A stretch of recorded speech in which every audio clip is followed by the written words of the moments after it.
Okay, okay, my mic works here, I think. All right, are we working? Hello? Hello? Oh, come on, you gotta be kidding me. Can you hear me? Seriously? No sound. Okay.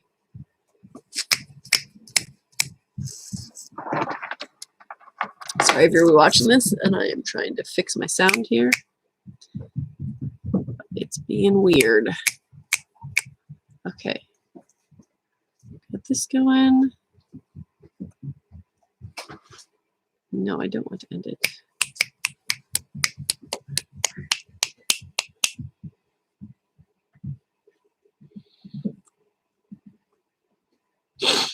All right, Marianne, I see you are here. Can you hear me? I don't know if my mic is working. Okay, whew, good. I had problems with it. Okay, so I'm going to get all these going here. It'll take me a second. Marianne, I will start talking in just a minute. I just got to get these links out. Okay, Facebook group.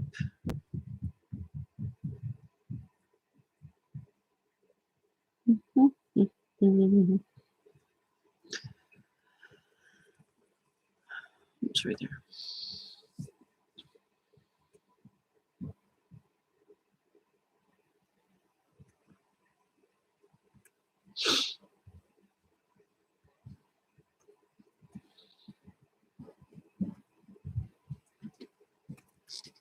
Oops, sure.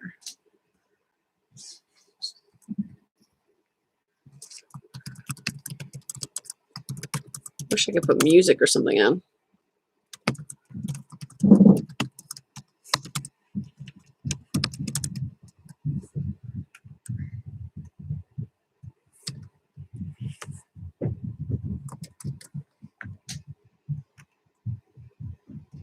Okay, I've got 2 people on YouTube. Feel free to let me know who you are and that you're here, because I can't see you.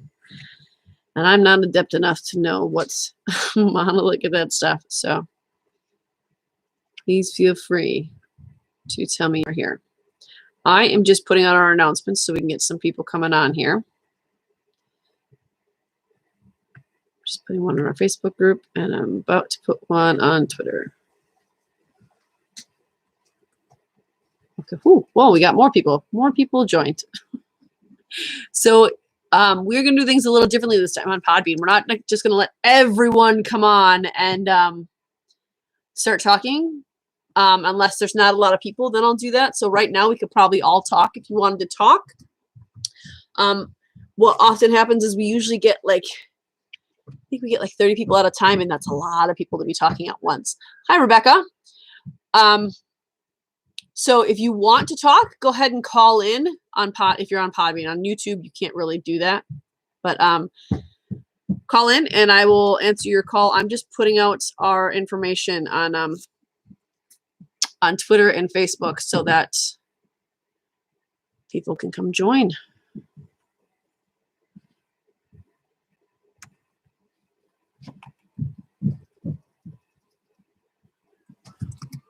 And so I will stop ignoring you in just a second.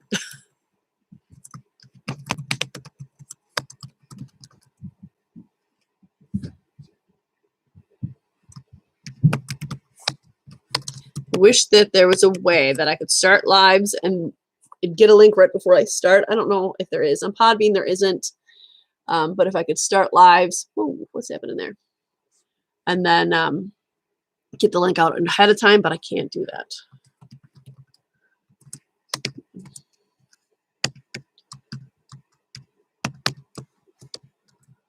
Oops.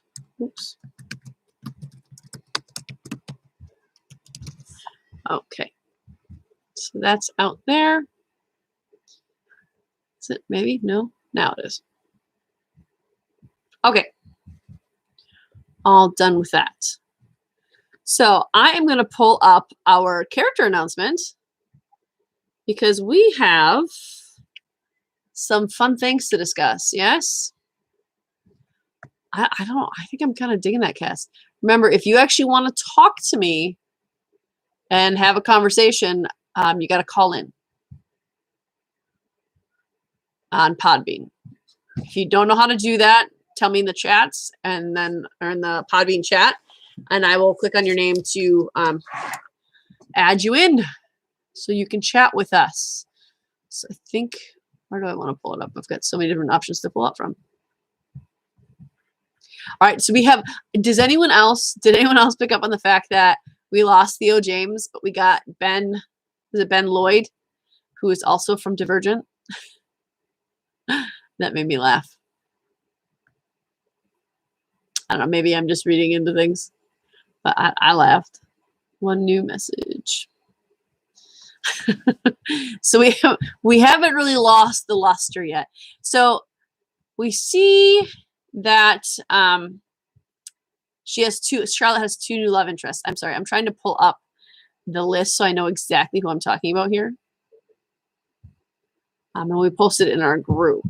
I don't know how some of you guys have heard. Most of you are probably from the Facebook group. Casting news. Here we go. So we have, and I wish I knew like the background of each of the characters. So we've got Annie Reed, of course, is coming back. Rose Williams, Kate Ashfield, Crystal Clark, Jack Fox, and Lily Sarkovsky, Turlo Covenry. And those are all ones we already knew. So on our page, we already did the welcome back appreciation posts. But is anyone else unbelievably excited that Charlotte Spencer's coming back? I am so glad Esther's going to be back. Hi, Sarah. I love her. She's my favorite character. I don't know. I might get stoned for this, but I kind of like her more than Charlotte. Maybe that's just me, but I love Esther's character. And then we also have Kevin Eldon is coming back as Mr. Hankins. And honestly, who else could play Mr. Hankins than Kevin? I don't think there is anybody. Yes, I'm glad, Sarah, that you're excited that he's going to be back. You know, Lauren, I don't know. We might still get Babington back. I think that's still a possibility. I think that they haven't announced everybody. I think they've only announced main cast and the ones we had them. And I mean, honestly, if you look at the Twitter complaints and you look at all these responses, I think what people were most concerned about was a love interest for Charlotte. Which is kind of sad, but I think that they answered those questions in the announcements. So I think we will see some of the return cast coming. And I think if Charlotte's there, if Esther's back, I think Babington has to be there. If not physically, he's got to be there in words. I imagine Esther will have some little anecdotes to say about married life with Babington because there's no way they got divorced. That didn't happen. So yeah, and I agree, Marianne. Lady Susan, she was the one who kind of gave us the indication that she was going to be back, right? She was one of the first ones. And I think she's going to be the one to save SandyCon in the end because there's no way that they are going to, you guys know how I feel about the Eliza Sydney situation. It's horribly sad. Rebecca, I'm glad that you agree about Esther. I'm glad I'm not alone in that. So then no one has a reason to be mad at me. Yeah, that Marianne said that Lady Susan was saying that yes, she didn't say that, but she hinted that she was going to be back on that British morning show on Lorraine. I'm glad, Sarah, we all feel the same about Eliza and Sydney. I have to be careful to say your comments that I'm responding to because when this replay is for the people who can't be on here, they're not going to have an idea what I'm responding to unless I say the comments out loud. Lauren says, SandyCon account on Twitter did name all the returning cast. Maybe more will be back in season 3.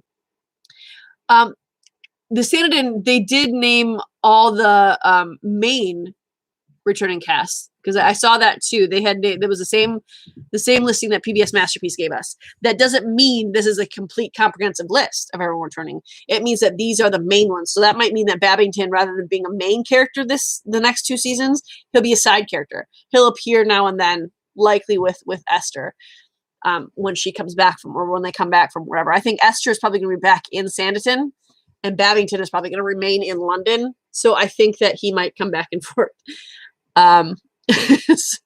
Spread QI. I wish I knew what your first name was, but she says, ugh, Eliza. Absolutely. Oh man, how much do we hate her? Esther and Sydney were the most complex characters. I'll give you that. But I think what they did in the original series, though, I think that they gave enough room that any of the characters could be really, really interesting. I think that there's a lot of room for Arthur to be really interesting. I love Arthur, man. I love that man. I love how Turlo plays him. I love how quirky he is. I love how he went from kind of actually he appears first as like this happy-go-lucky hoo-hoo-hoo kind of guy. Or I mean, on the opposite of that, I mean, when he first comes on, he's like, let's get out of this howling gale, and he's very nervous. But then he goes on to be this guy that we all love. And so he and Diana kind of switched, but the writers gave so much room for all of them to be really, really dynamic and complex, I think. Marianne says, I was surprised about Diana, although Alex Roach just had a baby in real life. She did. So I think she's another one who will come on at a later time because honestly, I don't know how they're going to do a workaround with Arthur, but no Diana.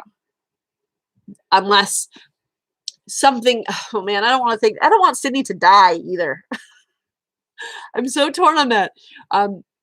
So unless something happens to Sydney and Arthur is convinced by, I would assume, Tom to come and not take his place, but to sort of have more of a solid role, and Diana can't really do that. Or maybe him and Diana have a fight and Diana decides to say, well, he decides to go back. I don't know, but I don't know how they're going to work with those two separate. She's too connected to him. Also, Dr. Fuchs is going to be back. Adrian Scarborough. I'm pretty excited about that one too. So let's get back to the newbies. Who's coming? I'm trying to look in this article. I was hoping that I'll be up front. All right, so Alexander Colburn, who is Ben Lloyd Hughes. He's the guy from, you think they'll kill Sydney off? Ben Lloyd Hughes is the guy from Divergent, from the Divergent series. He played Will. Yeah, I know, Marianne. I think that was my first guess is they'll kill him off. But I mean, I still love Sydney. I don't want him to die. I just don't want him to be connected to Eliza forever because that would just be so sad of a life for him. And I don't want that for him. I want him to thrive and do well. But how is he going to get out of that Eliza engagement unless he's killed off? Which would just be, and I think, honestly, I think that'll wreck Charlotte too. Maybe that's part of the dynamic that they're throwing in there is that, because, I mean, Charlotte, obviously that last scene, she loved him still. And she let him know that she loved him still. And he let her know in his own way that he loved her still. So him dying, even though he was engaged and married to someone else, that would wreck Charlotte. So I don't know, maybe that's part of the dynamic that they'll throw in there. That would just be, one, I think that's too easy, but two, I think that it would just be really sad. Marianne says that her thought is that is why she'll come back to Sanditon. Oh, for the funeral? That was my thought too. But I was convinced by Janice, who cannot be here today. She's at church. We started a little early, so she doesn't want to kill Sydney off, so she kind of convinced me that maybe they'll do something different with him. But I don't see another way out because if he's not with Eliza, he should be with Charlotte. So I think killing him off is probably the only option. Lauren says, I don't want them to, but I think they will so everyone can move on. Otherwise, people will keep thinking he'll come back in the end.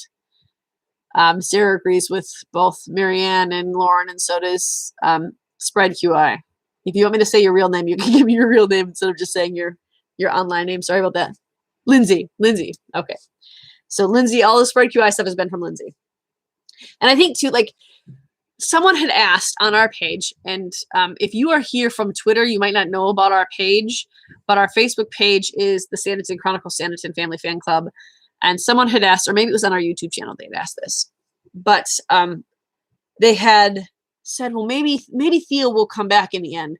And at first, I kind of held out hope for that one because I knew ahead of time that he wasn't going to come back. So I was kind of holding out hope that he was going to come back for an instant, for a moment. I think he was pretty firm on that, but I think that my original thought anyway was that, well, maybe he'll show up for a cameo in the end. Like at the end of shows, someone has left the show. They'll come back in the very, very last episode for just kind of like to close it all up together. That happens a lot. I don't know if it happens so much in British TV, but it does a lot in American TV where they do that. So I kind of thought maybe something like that. But the fandom really turned on Theo in a really ugly way. And so I think that eliminated any even shred of hope in any way whatsoever of him even engaging with the fandom anymore, but certainly with coming back, because I wouldn't want to do that either. he turned first, honestly. I think that his, Lindsay said he turned first, honestly. That's really long numbered handle you have there, VII2922. I'm only going to say that part of it. You want me to say your real name, you can say that. I'll get to your comment in a minute. But I want to address what Lindsay said, where she said he turned first, honestly. I think that his announcement was pretty insensitive. I don't think it was mean. I don't think it was cruel. I think it was just insensitive. But honestly, talking to his agent beforehand, the reason for that is he had already moved on. And I think for us, I mean, I was pretty upset that he wasn't coming back. I'll be honest. I was upset. I wanted Sidlot. Who didn't want Sidlot? If you did want Sidlot, I wouldn't say it out loud for you because you are outnumbered. But I was pretty upset he wasn't coming back. His statement was cold. It was very detached and it was very insensitive to the fandom. I will grant you that it was pretty insensitive. I do think though that for us as the fandom, Sanditon has never been a memory. Sanditon has never been far from us. We binge watch it. We campaigned for it for 2 years. It's always been there for us. And I think it's hard to, even when I was interviewing some of the cast members, it was hard to remember when I asked them about facial expressions they made and ways they looked at the camera. It's hard to remember that they ended filming over 2 years ago. They ended in what? I think they ended it in early 2019. So January 2019. I thought that's what Ollie might have said. I can't remember now. But 2+ years since they've ended it. He has genuinely moved on. Sydney Parker is no longer someone for him. So while I think he could have been more kind to the fandom that fell in love with him, I honestly think his statement was a lot of him just not thinking. It was, no, why would I come back? That's done for me. It's all done. So no, of course I'm not going to come back. Which hurt us, but I think honestly he wasn't thinking about it. But I think that people, I think we can probably agree that the fandom turned a little bit meaner to him than he was to us. So VII2922 says, when Jack posted his script, I made out Shannon. Thank you. Shannon says, when Jack posted his script, I made out that the first screen was set between Antigua and a dance with Charlotte. Ooh, I'm so glad that we're going to go back to Antigua. That's exciting. When Jack Fox posted his script, of course, Jack. What other Jack? I didn't even catch that. Man, you are eagle-eyed. Or maybe I just wasn't paying enough attention. I don't know, which is very possible. That's cool. I wonder, so that must mean that we're going to get a little bit more of Georgiana's, her background. All right, so for those of you who may be listening to this later, we only have a few listeners on right now. And by reminder, if any of you want to talk, instead of chat, call in or write in the comments you want to talk, and then I'll add you into one of the speakers. Lauren says yes, and Lennox was in the first couple of pages. Remind me who Lennox is. I feel like I should know that. And I feel like I'm going to be like, what? You don't know that? For those of you that have not, what? Actor is Tom. Oh, Colonel Lennox is one of the new leads. Oh, gotcha. So Lennox was in the first couple of pages, and I was just going back to that list. So we have Alexander Colburn, who's Ben Lloyd Hughes. He is, oh yeah, maybe he does know Sydney Shannon, Colonel Lennox. But Alexander Colburn is a mysterious resident with a complex family history. So does that, I'm guessing that means that he has moved. So maybe Sydney is sending people to Sanditon to live. But it says he is in stark contrast to the self-assured war hero, Colonel Francis Lennox, who is played by Tom Weston Jones. Has anyone seen, I've seen Ben Lloyd Hughes and other things. I've seen him in the Divergent series. That's the only thing I've seen him in. But has anyone seen Tom Weston Jones in anything? He is going to play Colonel Lennox. Marianne said the announcement said the militia will make Sanditon its base. Yep. But I think for Alexander Colburn, it doesn't sound like he's a soldier or militia. So I think it's probably a little bit of both. I think that's probably how Sydney's going to help, is sending people back. Unless, he's dead. He can't do that. But I saw pictures of Tom Weston Jones. Lauren says he was in The World Without End. I don't think I saw that. But he looks very familiar to me. I could just look it up on IMDb, but I have too many tabs open as it is. But looking at the pictures, he looked very familiar. Dickensian. Oh, okay. That must be where I've seen. I've only seen bits and pieces of Dickensian, but I liked it. Thanks, Shannon. And he is a rival for Charlotte's affection. So it's going to be Ben Lloyd Hughes and Tom Weston Jones are going to be Charlotte's rivals. Now, I've heard some say that they wonder if they're going to be rivals for Charlotte's affection. My throat is really dry, so I'm trying to like take a breath before I talk. They're rivals for Charlotte's affection, but that they wonder if Charlotte will say no to both of them. Is that an ending you guys would be satisfied with? If she chose neither. Nope. Marianne, right away. Nope. Lindsay says no. And Sarah says nope. Lauren says hell no. I don't see, like, I've heard it the other way too, where people are upset that, you just focus on her love interest. But I think there's always a happily ever after. Exactly. I agree, Sarah. And especially if it's Jane Austen. If they want to keep, and obviously this is no longer a Jane Austen project, but it still began with Jane Austen. And I think that to keep in line with that, to keep those fans happy who came to SandyCon because of Jane Austen, there has to be a happily ever after. I agree with you there.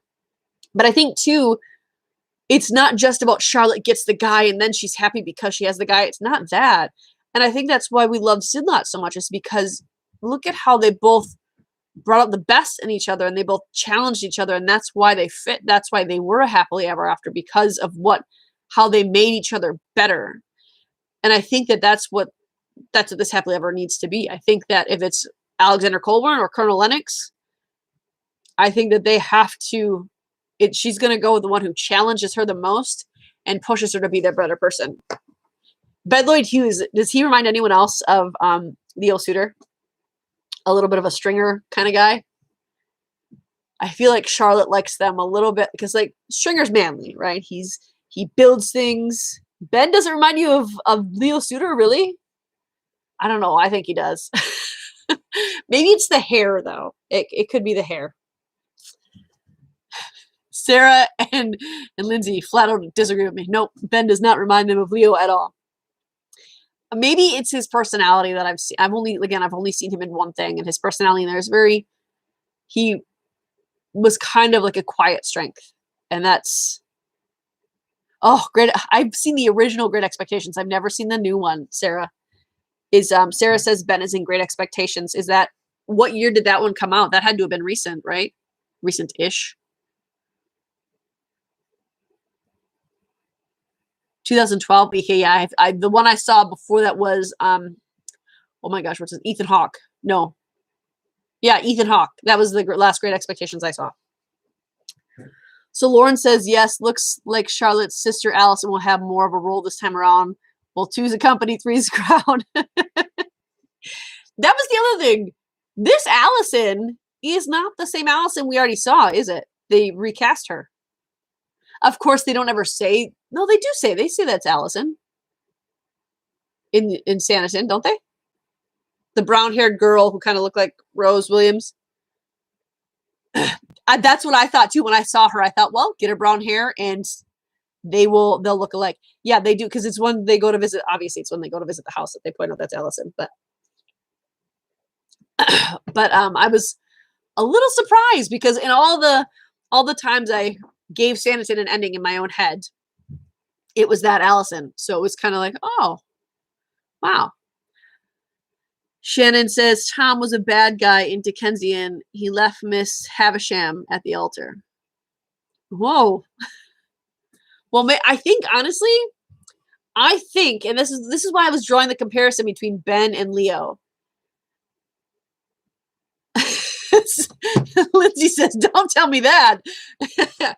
I think that it does say that Alexander's a mysterious Rensit with a complex family history. And I think the reason they're using those words is because that was what we liked about Sidney. He was a mystery and he was very complex. I think that's why they're using those words. But the other aspect is that Colonel Francis, they describe him as self-assured and a war hero. Sidney was also self-assured. I mean, he pretended he was. and he became the hero for Tom and his family. So I think that they're pulling all the best things about Sydney and putting them into these two love interests. But I feel like Charlotte may go for the war hero over the mysterious resident. Just because I feel like she likes him a little rougher around the edges, which sounds weird when I say it like that. Lauren says, oh, no, he didn't. Do you mean in Dickensian, Tom did not leave Miss Havisham at the altar? Lindsay says, yes, but does he need to be fixed? I don't think she necessarily goes for those who get fixed. I think she leads towards those strong personalities who just become better because they have never had her in her life before, but now they do. Sue says, oh, never mind. Lindsay says she made Sydney a better man. Exactly. Yeah. But I don't think she fixed him necessarily. I think that it was because they gravitated towards each other. And I think, honestly, if you look at it, Sydney made her a better person too. And I think that's why they gravitated towards each other.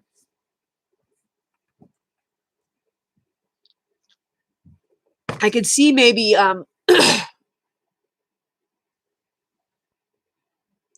oh, Lauren said she was just joking. Is that because you don't want to believe that our new love interest would ever do that to someone? I want the war hero. He is gorgeous, Lauren says. He is a very good looking guy. Sarah agrees with you, Lauren. So we meet Allison Haywood, who is now played by Rosie Graham.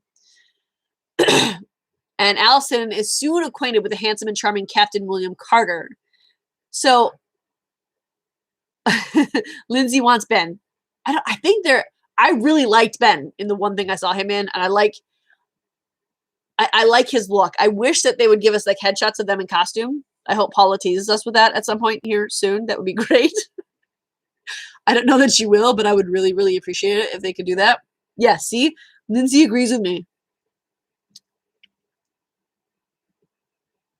Lauren says, what Lindsay, they look related, Rose and Ben. I don't know what that means. I was saying that Allison Haywood, who is Rosie Graham, she looks like Charlotte, if that's what you're asking. So I think that obviously they're hinting that Allison is going to fall in love with Captain William Carter. So maybe Colonel Lennox is not who Charlotte's going to go for because sister's going with him and it seems too matchy-matchy. Lindsay says because they have dark hair and dark eyes, she's questioning. Okay. Other intriguing newcomers include Captain Declan Fraser, who is Frank Blake. And I haven't seen Normal People, so I don't know who he is. But that's the other show they give him in. A courageous character, if rough around the edges, and the striking and flamboyant Charles Lockhart.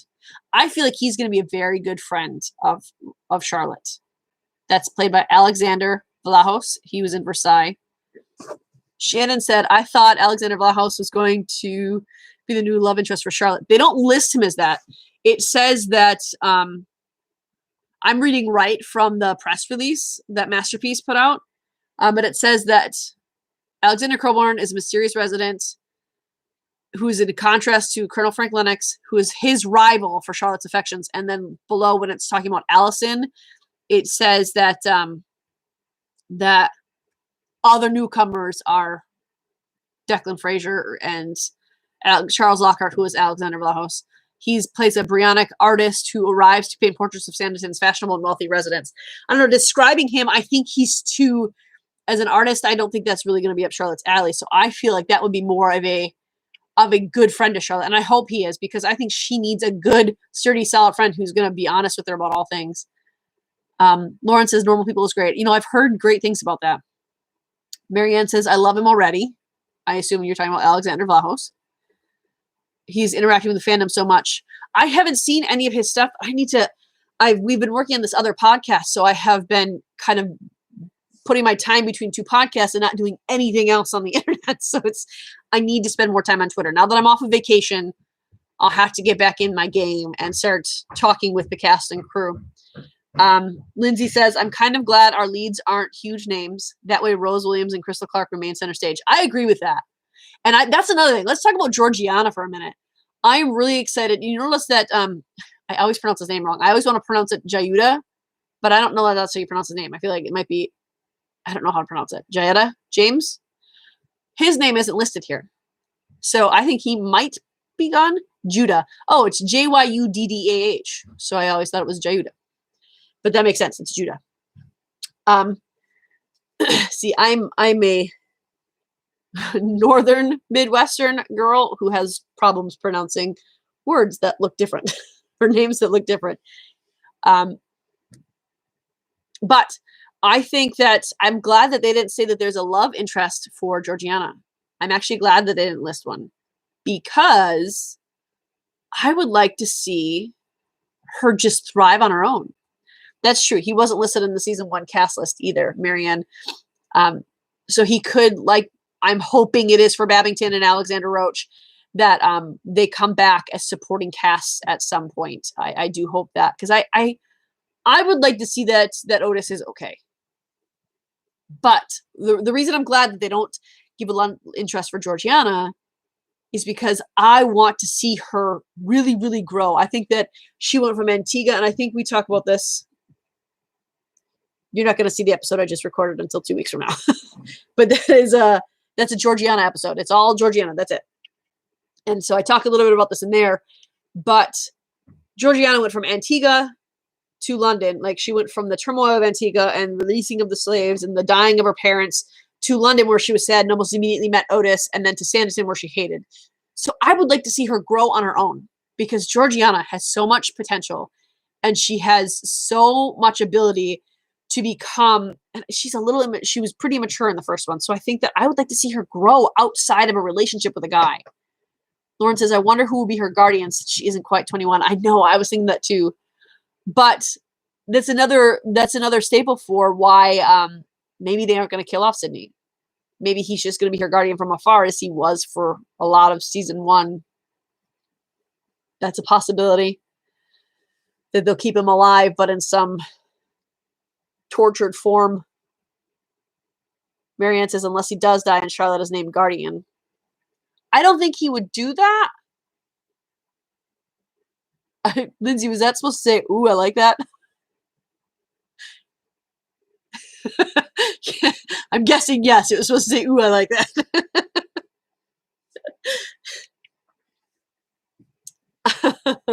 Don't be sorry. You should see my text messages. They get all messed up. If you think about some of Jane Austen's works, we have, I know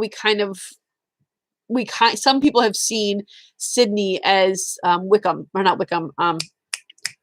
Oh my gosh, I'm so disappointed in myself right now. Willoughby. Jeez Louise.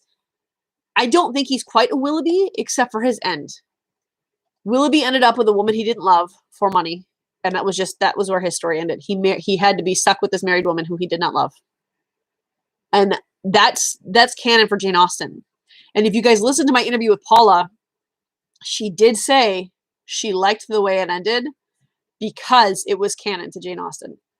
Because it was realistic, and Jane Austen was a realist, Paula was totally fine with how it ended, with him being married to someone else that he did not love for money.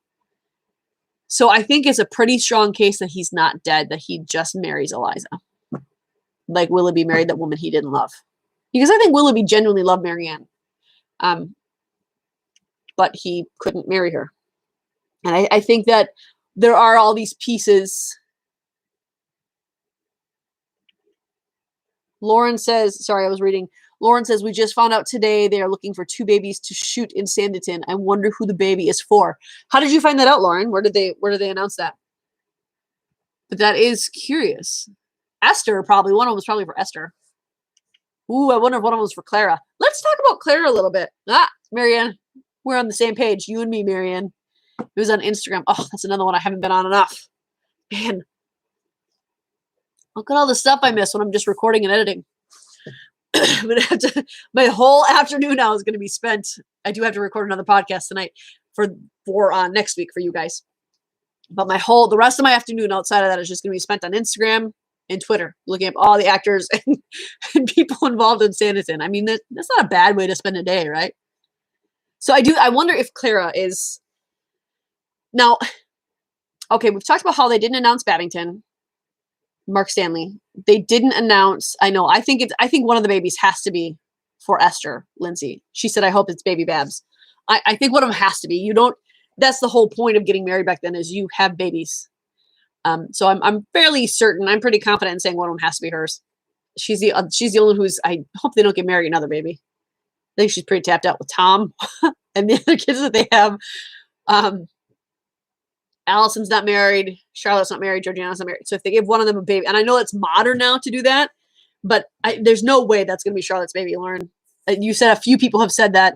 I think that would be a huge, huge mistake, and they would lose a lot of viewers if they did that. And I think they're very well aware of that. And I think because Paula's on this, there's no way she's going to let that happen. Because one, there would be no happy ending at all for Charlotte if it was hers. And it is really, really not canon to Jane Austen at all. And that's Paula's specialty. They asked her back for a reason. So I don't think there's any way she would let that happen. But I think that they didn't announce Matthew Needham's return either. It doesn't mean he's not going to show up somewhere in season 3. Maybe the baby is Clara's, because I think that even though Clara's not married, it's more likely she has a baby than anybody else, since we saw what she and Edward did right before they were cast out of SandyCon. I didn't see any protection being used. So there's a very real possibility that could be Clara's. One of them is Clara's. And it could be Edward. Maybe that's Edward and Clara's storyline. Lauren says, got to be either baby Denham or baby Babbers. And then Lindsay says, I hope not Clara. Yeah, it would be a bummer if it was Clara's. But I think that it's a reality of that time with doing what she did. Marianne says she's thinking baby Denham. Yeah, I think it's either going to be twins for Esther, or one baby for Esther, one baby for Edward and Clara. It has to be. It's not the storyline I wanted for Clara or Edward. But honestly, I think I don't hate Clara or Edward. There wasn't the only villain in this whole story is Eliza, in my opinion. I think we've kind of discussed at length. That's true. That's very true, Lindsay. That's because they can't have them on screen very much. But even if you look at Tom and Mary's kids, how often were they seen? Very, very, very rarely. Lindsay said 2 babies for casting could still mean 1 baby filmed, which is accurate. They do that a lot. But I think they do that when they have to have the baby on set for so many hours. Lauren says they usually use 2 babies to alternate for filming, so it's probably only one person having the baby. Lindsay says, right. And that is a possibility. Again, I think it depends on when the baby appears. If it appears right away in season 2, like, bam, you have a baby. Or if it appears at the end of season 3. And it depends on how much it'll be on screen, I think. But that's very, very possible. It's just one baby. Because I think, so the only person Marianne says, we know little Henry's back, but haven't heard anything about the daughters or baby James. Yeah, I think we may not see them. Maybe they'll be off at school. Maybe Mary realizes that she's got to keep tighter rein on Tom. Sarah says, I don't think baby James will be back. Why, Sarah, are you thinking that? Lauren says, apparently the baby has to be around for 6 weeks at a time at time of filming. Oh. So I wonder where that would put them. Now, did they say, I've heard 2 different answers for this, and so I just want clarification. If any of you heard from Paula or Justin or anyone who is in the crew, high up in the crew, did they say they are filming 2 and 3 together, like back to back? Not like mix and matching, but I mean, are they filming 2, finishing, and immediately jumping into season 3? Okay. Yes, as the post says. Sarah says, yes, they did say that. Marianne says, yes, it was nuts. Okay. That's what I thought it was, but I heard some people say no, and then I was like, well, maybe my information was wrong.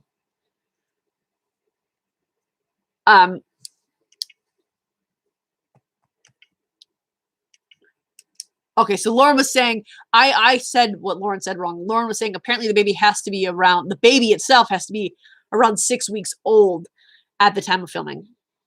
That's what she was saying. That was my fault. I said that wrong. But that makes sense because they don't ever use newborns for a set. They can't. I think there's a law against using. I don't know what it is in Britain, but I'm pretty sure there's a law against using brand new babies. So they almost always the babies like. There's been some shows where I've seen them like, there's no way I could push something like that out of me because that is way too huge. Because it's not a newborn baby. Lauren says it's being shot on the 12th of August. Okay. Well, that means that it took 2 months. 2 months to film the season 2. Roughly 2 months to film season 3. That means that we might have to wait 4 months to get cast and crew interviews back, which would be a bummer. But hopefully they let me. I'm working with them. Hopefully we can get something assigned between season 2 and 3. That would be great. Done by December. Marianne says all filming is scheduled to be done by December. I think hopefully they'll be able to squeeze some in there. Well, I wonder if it's all filming itself or filming and editing, because this is supposed to come out in 2022, season 2, right? So it just might be filming and editing will be done. Yes, that's what the building application said, Lauren says. Sarah says the episode with the 6-week-old baby is being shot on August 12th. Oh, okay. All right, anyway, so back to Clara. I think there are no villains in the show other than Eliza Campion. She's the worst. So I don't see Edward and Sarah as villains, or Edward and Clara as villains. I see Clara as a broken girl who is made to go through horrible, horrible circumstances in life situations and had to be kind of resourceful and on the moment to just live. And Edward could have been better than he was, but he was also completely broke and he learned to manipulate people to get what he wanted. So no one would know how bad he is. And honestly, how can you not like Jack Fox? So that might be more of the reason I don't see Edward as a villain is because I love Jack Fox. Sarah says, I think Edward will redeem himself. 100%. I agree with you. 100%. And I think Clara will too, because I think that I think that we were kind of made to see already that Clara just knew how to survive and that's it, by any means necessary. I mean, I can't imagine being in those situations she was in and not living that way. So I think they'll both be able to redeem themselves. I was originally hoping it would be Crow and Clara because of that deleted scene. And maybe they would have gone that way. But Andrew Davies sort of put a twist last minute on season 1. So maybe they would have gone that way. But I don't think they're going to now. So the other thing I want to do is I want to go over the crew that they have signed on. They say that, before I do that really quick, Rebecca says, in season 1, they filmed the first 3 episodes and Ollie went to post-production editing while they filmed 4 and 5 with Miss Clark as director. And finally, Charles Sturridge came in to finish the series. Yep, that's true. That's how they did it. That's what he told me they did. So we have Justin Young, who back. He wrote the first 4 episodes of the first season, or 4 episodes of the first season. He has developed a new series, and he is now the lead writer and executive producer. Way to go, Justin. We are so glad to have you in there. I have absolute faith in him. And Davies, who originally created it, also returns to write and executive produce, but he's not the lead. I agree with you, Marianne. Marianne says, I love Justin Young so much. I'm totally on board with that. I think he does such great, great work.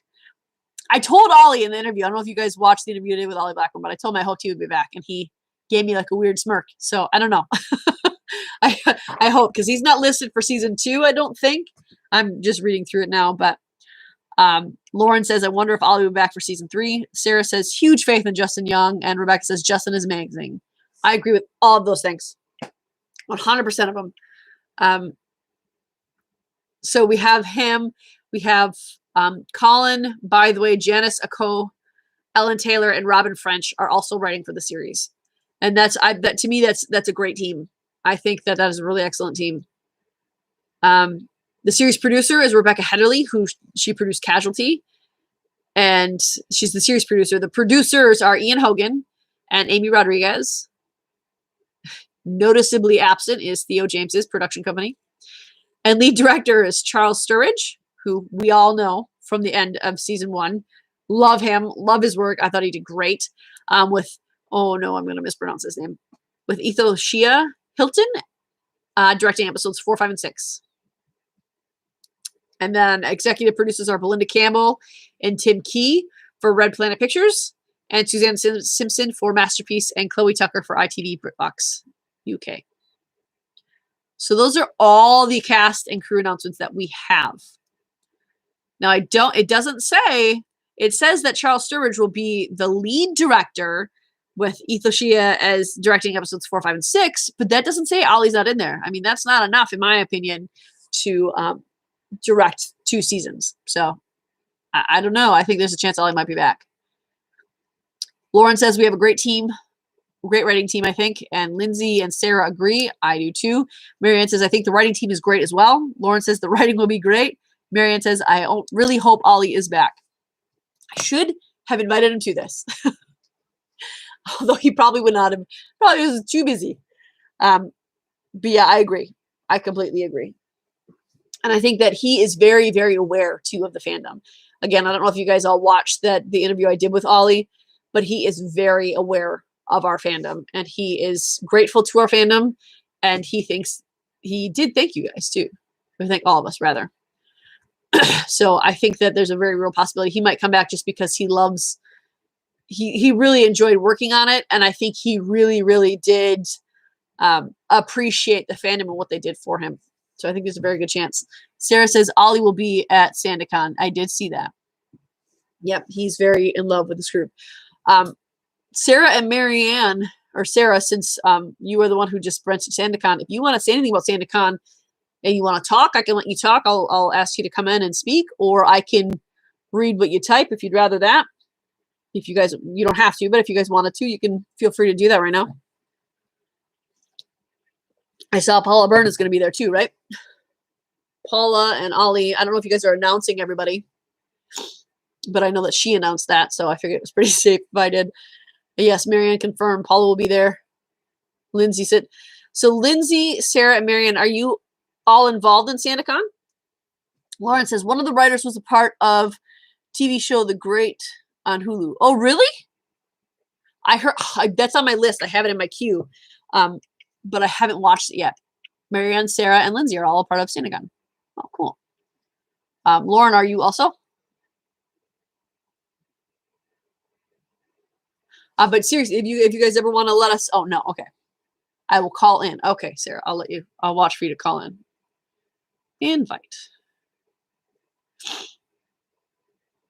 Okay, since you're a speaker now, Sarah. Hey guys, can you hear me? I can hear you. Yes. All right. Yeah, so SandyCon. Yeah, Ollie's gonna be there. I don't know if you've seen all of our texts about SandyCon or not. On Twitter? Twitter. Mm-hmm. Just to give you a rundown. It's 2 weeks. First week is in London, March 13 to 19. The actual conference is March 16 through March 18th. You can come earlier in the week during week 1, and we will be doing some, outings around London and doing some exploring. And then the actual conference with guest panels will be starting March 16th with a welcome reception, but the actual panels will be on March 17th and 18th. And then the evening of March 18th, there will be a dinner where attendees can attend and mingle with everybody and meet hopefully some of the important guests as well. And then week 1 is taking place at the Kimpton Fitzroy London Hotel. That's where the conference will be. And all of this, we have a website with all of this information as well at sandycon.org. And week 2 is in and around Bristol. That is from March 19th to March 25th. And we will be touring all the filming locations that Sanditon used during season 1 and hopefully during the new seasons as well. Mm-hmm. Like Brian Beach, like Bowood House, like Iford Manor, the famous bridge where Charlotte has the chat with her papa. Also, Durham Park, just to name a few. And also Jane Austen's actual house, going there as well. That excites me. As well as Chawton House as well. So all of this information is on our website, www.sandycon.org. It has the cost breakdown for attendees. You can attend week 1 all together or week 2 all together, or you can attend daily during week 1 only. And this conference is unique because it's not like a regular, Comic-Con, like you guys know, maybe like through the Divergent Comic-Cons or the other big blockbuster Comic-Cons that happen. Ours is unique because nobody is making a profit off of this. This is all nonprofit. It is all of our committee is volunteering to plan this, and we are asking people when they sign up to pay conference fees, and the proceeds from the conference fees will be we will be making donations to 3 charities that are connected to Sanditon in some way. Oh, and so we are actually giving back to these charities. We're not collecting any money. Nobody's getting paid. This is a private, closed event for Sanditon fans only. Nobody can come the day of and get a ticket and enter. We are not selling tickets at the door. We are all asking all the attendees to pre-register online. And so that is how you will be able to get in. And it's a conference for Sanditon fans only. okay. And it's worldwide. All the fans anybody around the world who is a Sanditon fan and who has interacted with us on Twitter can, attend if it works out for them financially and schedule-wise. But that's why our conference is unique. This is a fan event planned by fans for the fans. And it's more of a kind of like a big family reunion style. A lot of us have interacted on Twitter and Facebook and IG, but we haven't actually met in person. Oh, wow. So we've only met in person via Zoom, but we haven't really met in person physically. We want to be able to come together and meet each other face to face. A lot of us have,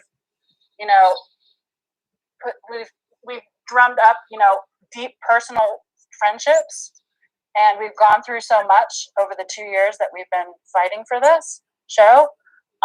So we feel like it's now time to come together and meet everybody and put names with faces and, enjoy each other's company and, talk about the show that we love so much. And, what better way to do that than at a fan event?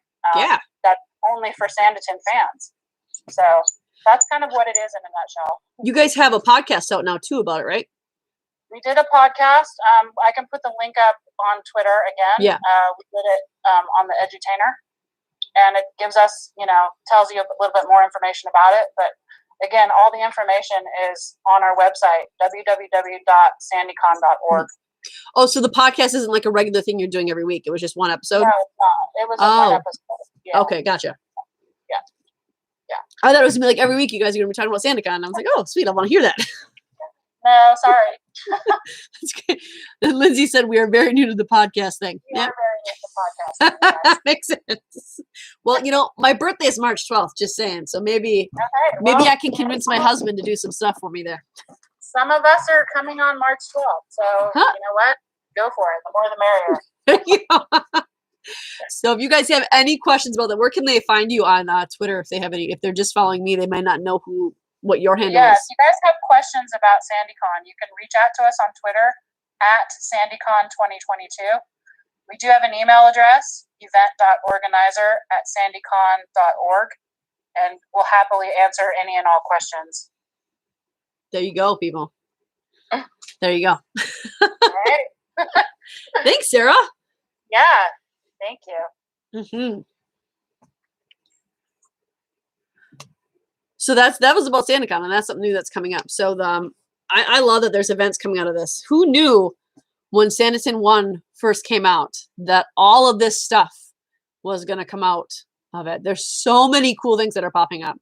Not I'm not saying my podcast is so cool, but the podcast started just on a whim where I just wanted so much more because I was going through Sanderson withdrawals and I just wanted more. So I decided on a whim one day, I'm going to reach out to all these cast and crew and I'm going to start a podcast. And that was how the podcast got started.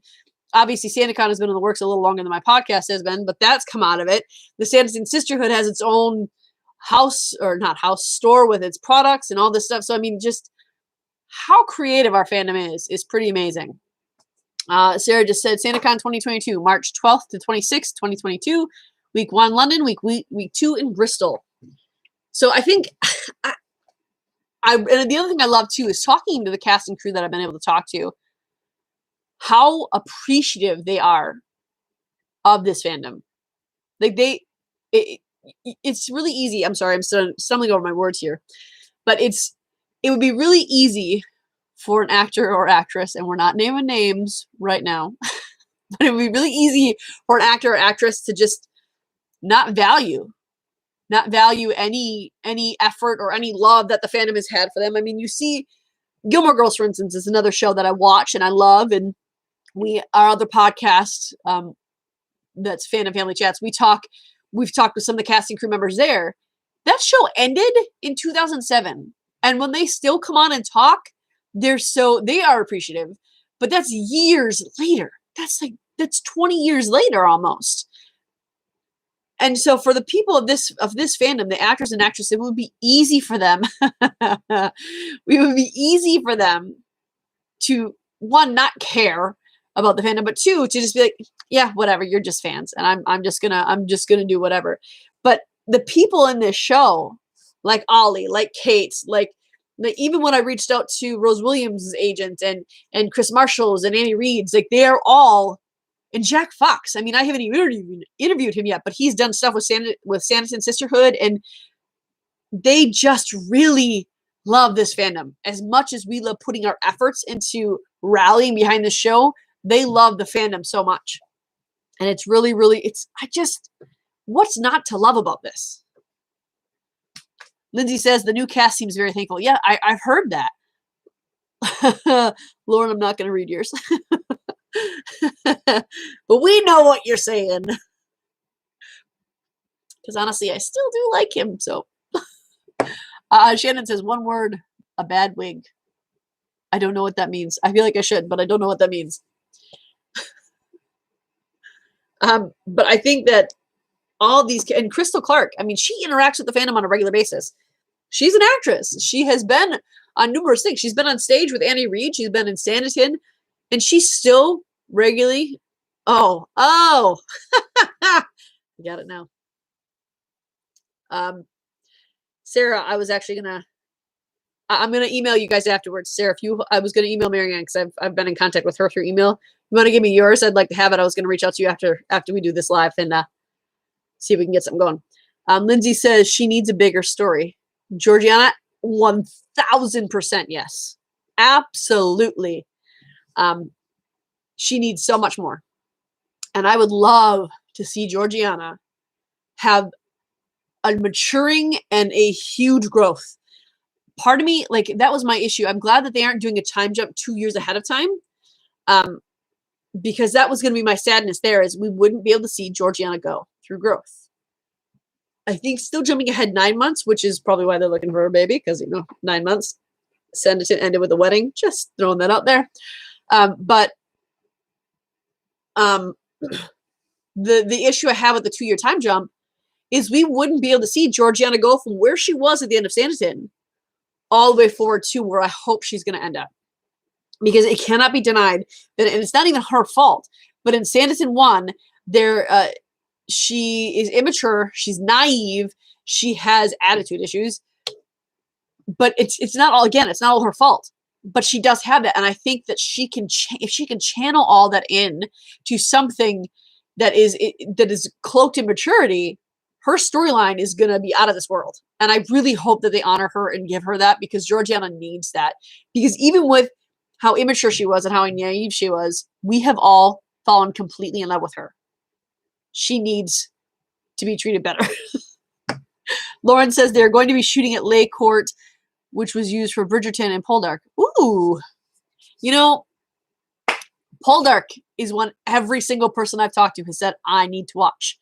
And I agree. I need to watch it. I just haven't been able to get into it. Not that I haven't been able to enjoy it, but I haven't been able to even turn it on. But that is because that's Turlo, right? Turlo's in that. And I think I would love anything he does, if I'm being completely honest, because I seriously love Turlo.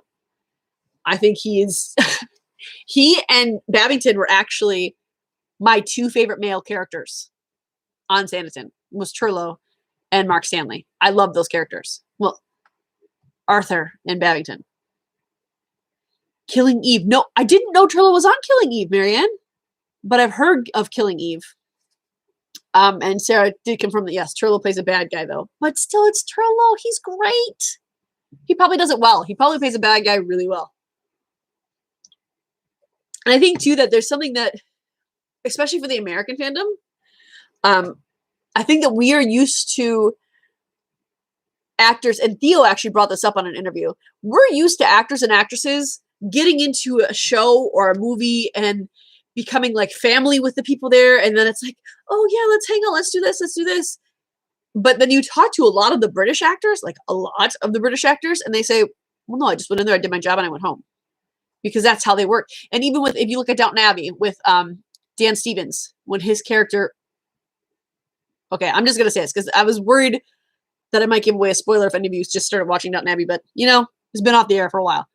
But when he died, it was because he said, all right, I'm done doing this now. I have other things I want to do, so I'm going to end my contract. And they killed him off to end his contract. So, I mean, it's very, very common in British TV and movie for them, one, not to be like super attached to the people on the show. Yes, you get along. Yes, you have to click in order to have chemistry. I mean, that's just how it works. If you don't have chemistry, you have nothing.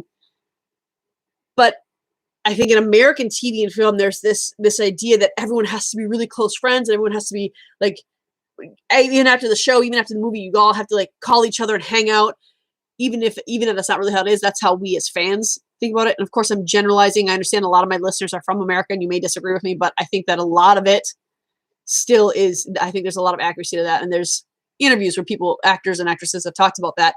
But Theo James specifically has talked about how, no, we just go in there and we do our jobs, and then we go home. Because he had been asked, how was it to work with your wife on this show and be at odds and not like her? And he's like, well, because my wife understands I'm an actor and I don't actually hate her. And that was why he's like, that's why when we're done with our show, we go home and we turn off all things about that show, because it's just a show and it's not who we are. So I think that's another reason why it's hard for us when casts seem callous about leaving a show, or seem cold, or are cold rather. It didn't seem cold. That was really cold exit, but so I think that's another issue. I know I talk about Theo and Sydney a lot here, but I mean, honestly, we all love Sid Lot, so I think that's natural. So who else do we hope is coming back? Or do you guys have anything else that you want to say about the newcomers, the new season? I think it's heading in a good direction too. Just a little tiny snippet they gave us. We've got Militia staying in SandyCon. We've got new families coming to SandyCon that are not Militia. We've got apparently filming in Antigua and filming here in SandyCon. Not here, in SandyCon. Sarah says Mrs. Griffiths needs to come back. I agree. But we know that the Beaufort sisters will not be there. I think we found out pretty early on they weren't coming back. I know that. I think that's why we found out pretty early on, because they were sad that they weren't in it. Marianne said they were so sad. Lindsay said, I'm hopeful and excited for this storyline. I agree with that. And I think that there's a certain sort of validation to that hope, that it's going to include more of just Georgiana in the London world, but Georgiana in the world where she came from. I think there's a hope to that too.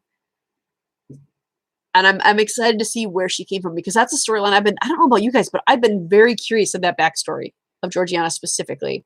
And I think we do talk about that in the last, I don't know if you guys watched the last podcast we put out about Georgiana and Otis. I think we talked about that a little bit in there. Lindsay said, we saved Sanditon. Yes. And Rebecca says, Georgiana will most likely live with Tom and Mary if Mrs. Griffiths disappears. That's probably true. I think that by proxy, Tom will probably be guardian, if anything.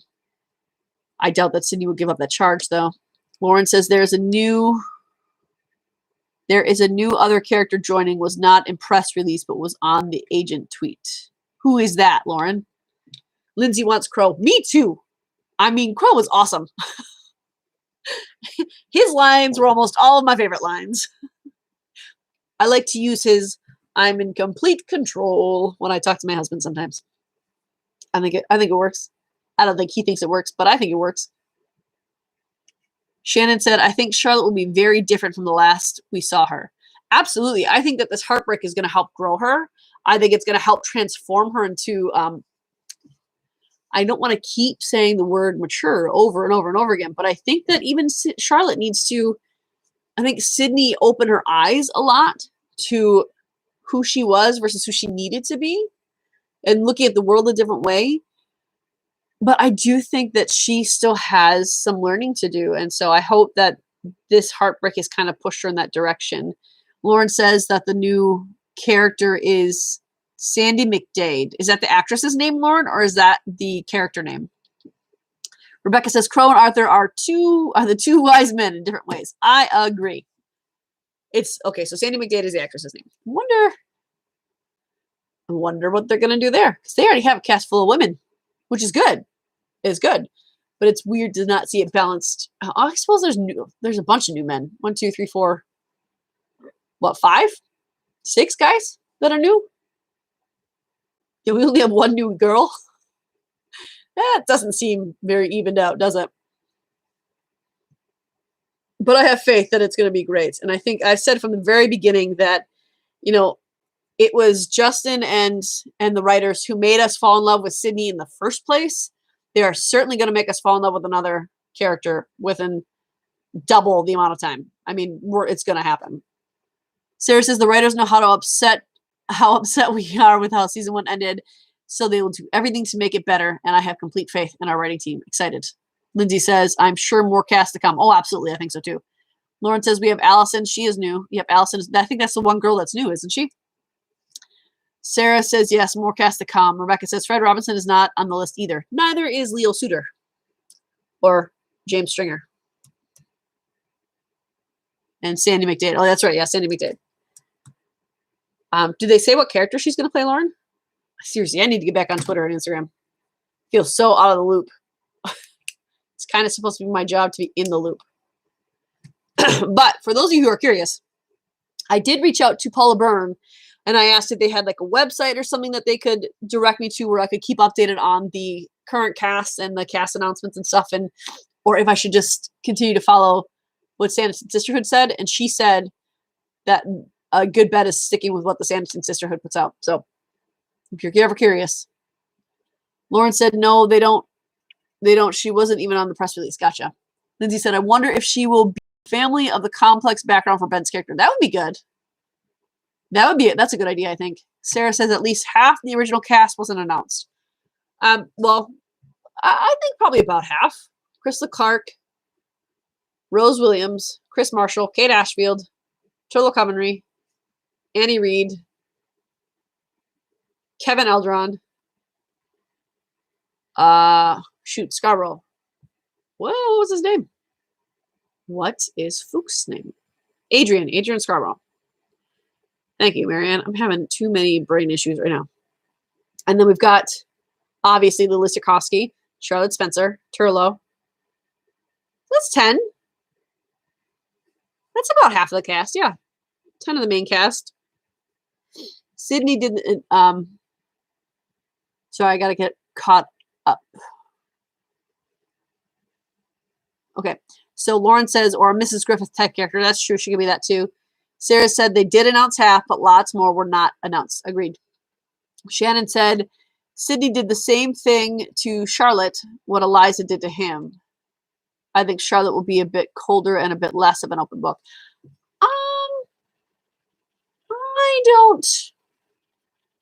I don't think I'd agree with that fully. Guarded, I think she would be. Yeah, Lindsay, I agree with that. Lindsay said she'd be guarded. I don't think Sydney did what Eliza did to him. I think Eliza just was like, oh, I'm dropping you, found somebody better. I think that Sydney was broken to do what he did to Charlotte. I think it smacked of him of, this is what's done to me and I'm doing it to someone else that I'm in love with. I think he probably felt that way. But I think that he did it out of necessity to save his family from the poorhouse. And I think Charlotte understood that. I think she understood that family is first. So I don't think it's the same thing. And if you're just looking at it from the very basic standpoint of married for money, yeah, he did. But I think that what Eliza did was much more cold because hers was purely, this guy has more money, he wants me, so I'm going to leave you for him because he's better than you.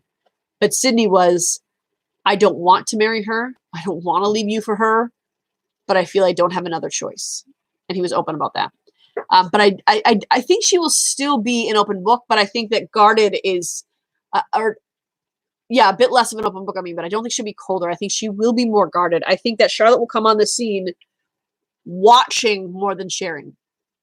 Kind of being a little more like Sydney was, where Sydney just watched her. I think that Charlotte is going to be less quick to speak her mind and more quick to just watch until she fully understands the situation and then speak. Lindsay said, I wonder what the issues are with Sanditon. Tom Parker is supposed to still have issues. Well, I think it's still probably getting the money, and it's only 9 months later. He still has to get all the materials. He's got to get the money. The militia moved into town, so I imagine it's kind of hard to work on buildings when militias aren't small, so it's probably hard to continue to work on buildings as the militia can't, because he also, remember, he wanted to make this better than Brighton, better than any other seaside resort. He wanted to be opulent. He wanted it to be elite. He wanted the rich to want to be there. And I imagine with the militia there, it's kind of hard to make it look a little more ritzy. That's my guess, anyway. Rebecca says, in my book, Sidney Parker is Sanditon's hero. What he did was save Tom and his family. I'd agree with that. That's why I don't want him to die. Because, I mean, I know people have issues with what Sydney did. And I know there's a lot of people like, well, he shouldn't be back with Charlotte, even if he does come back, even if he does leave her, because he just abandoned her. But even Charlotte says, when he tries to be open with Charlotte says, you can't say that.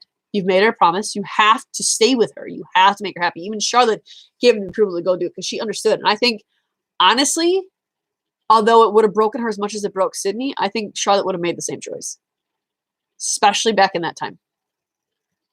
So I agree with you completely, Rebecca. I think Sydney made the choice. I don't think it was the only choice. I think there was Babington and Lady Susan that somebody should have thought to appeal to help pay for the town, especially when Lady Susan hinted that Prince Regent was going to be there.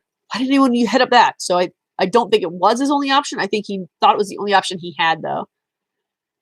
Lauren said, looks like Sanditon may not be fully built. That's what I'm thinking. Because in 9 months, I mean, it had a long way to go. And then the militia not took over, but I mean, when a militia moves into town, militia's in the town. So I think Tom will probably still be frustrated that it can't be as opulent as he wants it to be because the militia is there.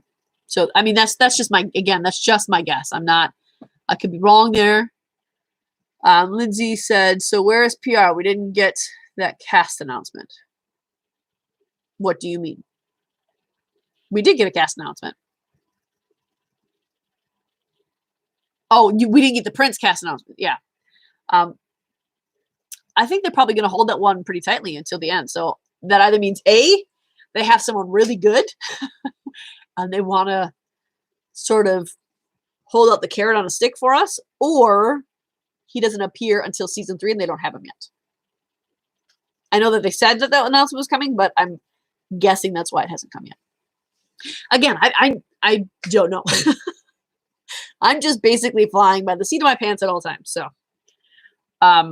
Rebecca said, if Sydney disappears or dies before he marries E, there'll be no money to be rebuilt. That's true. So I think there is a lot to support the claim that he's alive. He's just with Eliza, which is just, and I think honestly, I would rather that than him die. I don't want to marry to Eliza because she's a horrible, horrible, horrible person. Ruth Kearney, we like you. We just don't like your character. But I think that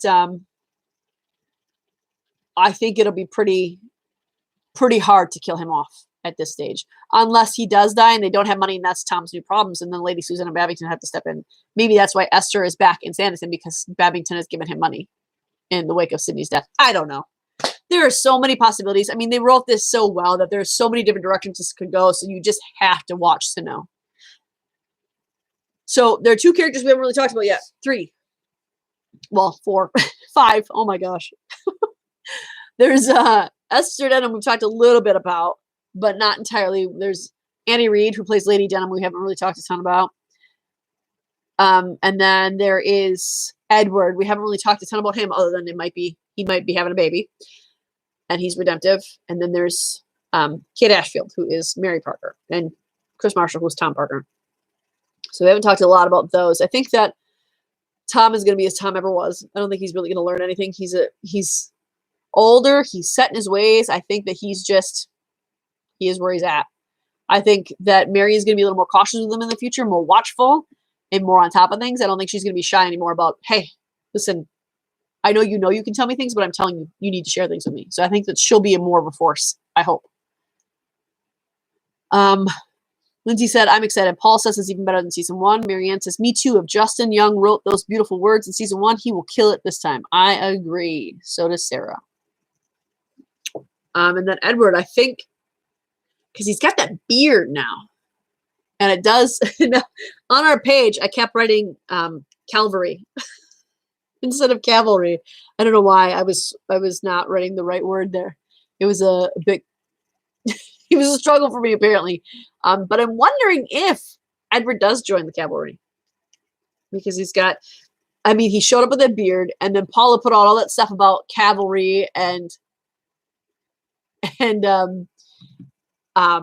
how men of the cavalry dressed, and how sideburns and the facial hair was really in because of the cavalry. So I'm wondering if that's part of it, or if we just find him in, unless like Esther finds him in the poor streets, and he's not clean shaven because he has no money. So she rescues him, brings him back to Sanderson, and that's whatever. But there's no way Lady Denham's letting him back in the house. There's no way.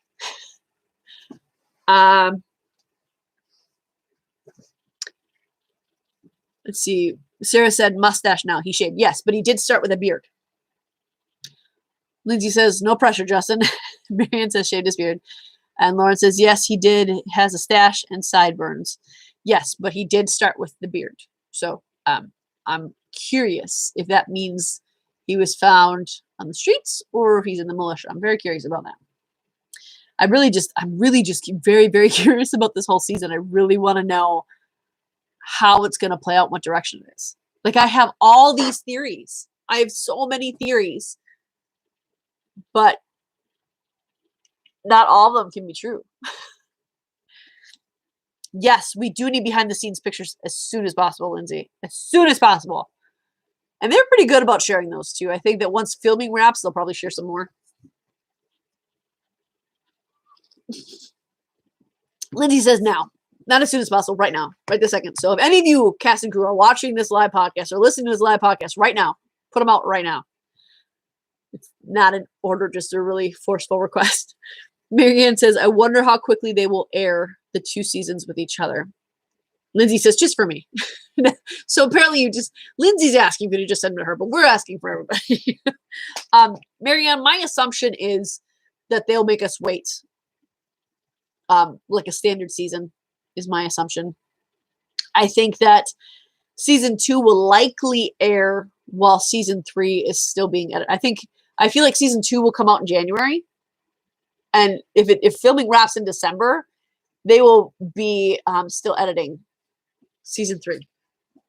So I feel like season 2 will come out like January, like it did with the first. At least in the US, it came out in January. Does anyone know when it came out in Britain?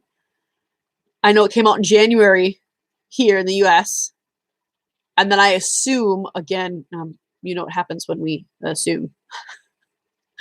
Hopefully I'm not doing that. I assume that it'll be another, maybe season 3 will air in August in Britain and then January 2023 in the US. But I heard that it's coming out in the US first this time rather than later. So who knows? But I do think that'll be a standard wait time from season 2 to season 3. I don't think they're going to put them out any closer together. Plus, I mean, it keeps the anticipation up, right? Well, a better way to keep the anticipation up other than making us binge watch it on repeat so it doesn't end and then wait impatiently for the next one to come out. Lauren says, the newspapers usually catch them filming, so behind the scenes can be soon. That's true. Lindsay says, I can't wait to hear Ruth's beautiful music. Oh, I love that music. Anyone else just run that soundtrack while you're working in your house or doing whatever you do? That was actually when I first started this podcast, as I reached out to all the cast and crew and as I did all the promotion and all the edits that we do and all the images for this podcast, that was just on repeat. I love it. Marianne said she heard that as well about US coming first. And it did air August 2019 in Britain, January 2020 in the US. Rebecca says, since Masterpiece is financing this, the series will likely be inserted in Masterpiece's rotation of show. I agree. Shannon says it will be on BritBox. Is this supposed to be first? Sarah said, I heard that too, or maybe it'll air at the same time. I think that's what I heard, that it'll air at the same time. Just, I think the point was that it wouldn't come out later than the British season because it is being funded by it is ITV and BritBox too in conjunction with Masterpiece. But because Masterpiece has a hand in it this time, I think it'll either, I believe I read that it'll either come out at the same time, which is what I believe I read, but it also could be a kid that's coming out first. But I'm pretty sure they come out at the same time. Shannon said before ITV. Lindsay said frequently, yes, she did that with the music. And Shannon said it would be on BritBox before ITV. Lauren says, yes, ITV will be the last Masterpiece. A BritBox will be first. Marianne says, I hope we can all watch it together. Hey, maybe we should do, it's hard though, because we tried in our other podcast, we watched the show and the finale aired recently and we were trying to do a live podcast while we watched it. But we had to turn it up. We had to just leave 2 of us on there because it was really hard to focus on the show while doing the podcast. So, but I would like to, it would be kind of cool to watch it all together. That would be fun. If we could all turn it on at the same time and we could have a podcast going where we can react to each other, maybe over text rather than talking. But I don't know if you guys know about this. There's an app called Clubhouse. There's a gentleman from Gilmore Girls who does it, and they all watch episode of Gilmore Girls at the same time. Their TVs are quiet, so you can just hear the TV, but the chat doesn't hear it, and then you can talk together while it's happening, and then afterwards you get in a big group and you discuss it. Maybe that's what we'll do after the end of it. Maybe we'll just do a live stream. Oh, I agree, Lindsay. She said too distracting for our first watch. That's what we found when we did watch the finale together. It was just too much because you want to catch everything. So I think what we'll do actually when it airs, I think right after it airs, we'll do a live podcast so everyone can get together and talk about their feelings right away. And then Lindsay, that was what I was going to say next. Marianne said she'll need to pay attention.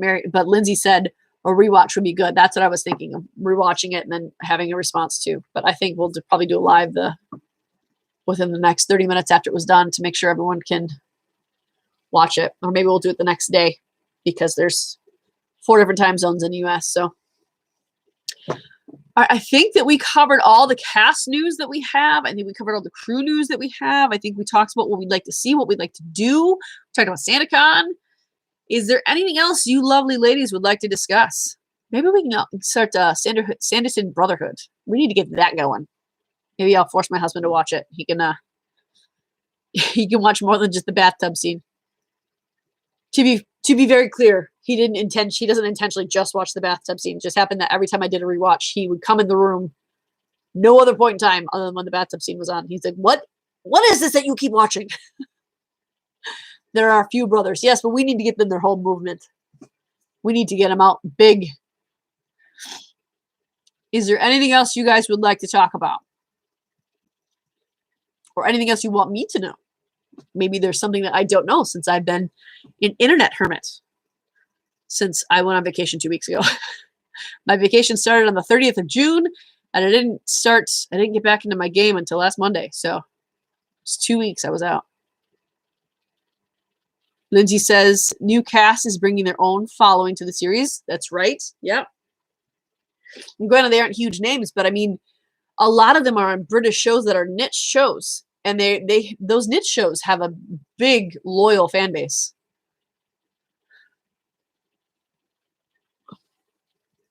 All right, I'll give you guys a minute or two to let me know if there's anything else I should know or anything else you want to talk about. I just remember, guys, with my podcast, there's one thing that I've heard from a couple agents. I'm not going to say names because I don't want to throw them out there, but a couple of them have given an indication that they want our fan base, our audience, or not our fan base because our fan base is pretty huge, but our audience to be at a higher level, at higher numbers of downloads. So if you guys watch this podcast, please remember to subscribe, to rate, and to share, so that we can be more enticing as to get interviews. And like I said, I'm working with the production team. They reached out to me and requested that I go through them now only for cast interviews. They requested that I don't go to the cast and crew themselves, but that I go through this production team. So I know that it's going to be kind of hard to get cast interviews and crew interviews now as they are currently filming, and they don't want to detract from that. But the more our numbers are up, the more we'll be taken seriously as a media or press, and the more willing they would be to schedule us cast and crew interviews. So just remember to and you guys have been great at sharing this stuff on Twitter, and I appreciate you guys. I appreciate every single one of you who watches every week, and even those who reach out to me and let me know what they think on the podcast and interact with me through email. I love that. I love reading those, and I am going to respond to those very soon. I promise. There's 3 in there I haven't responded to yet. But I do see them. I did read them, and I will be responding to them. And I just want you guys to know how much I appreciate you. I know that I say we a lot, but this is my podcast, and I'm the owner of this podcast. I'm the owner of our Facebook group, but I do have a team that helps me with the Facebook group. So that's where the we comes in a lot, is I have a team that helps run that group. But if you guys could just remember to subscribe, to like, to share, the more people will get watching this, the more seriously it will be taken, and the more content I can give you guys that you really want to see. Because I know that you guys, more than hearing me talk, I know that you guys want to know what the actors and the crew has to say. So I think that's all we've got. We've been on here for almost an hour and a half, and I thank you guys for talking with me. I like doing these lives. I hope that we can get more interaction. I hope that we can do more of them. And it looks like we might be doing more of them because the interview segment has got to be taken out unless any of you want to be interviewed at any time. We're going to try to get a SandyCon one going here. So that might take the place of our next interview spot. So on that note, thanks guys for listening to SandyCon Chronicles Live. And watch out for our next podcast next week, which is going to recap episode 5, which is one of my personal favorites. I don't even need to rewatch it because I already know all there is to know about episode 5, including those looks. All right, thanks guys. Bye-bye.